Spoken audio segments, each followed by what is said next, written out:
ila tunapitia mengi kweli kweli. Mwaka ni mpya, lakini majukumu ni yale yale, tena yameongezeka balaa. Ni mimi tu au kila mtu ana feel hivyo? Salio lilobaki hapa, sijui kama nitaweza kulipa kila kitu. Hapa kuna ada ya shule ya dogo, mahitaji ya nyumbani balaa, kodi ya serikali ya biashara yangu nao nadaiwa, na ikichelewa hii watanipiga faini. Na baba mwenye nyumba huyo ameshatuma message. Mwaka umeza speed kinoma. Sema nini ujue?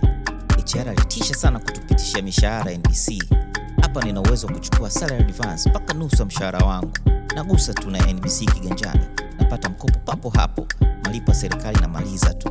Ada nalipia hapa hapa, luku, maji, hayo yote ni bure. Mahitaji ya nyumbani na maliza humu. Si unajua lipa namba ipo, naweza nikalipia popote pale. Vipi uko mwenzangu? Uko imo? Piga *150 *55 alama ya reli au pakua app ya NBC kiganjani, ukigusa tu.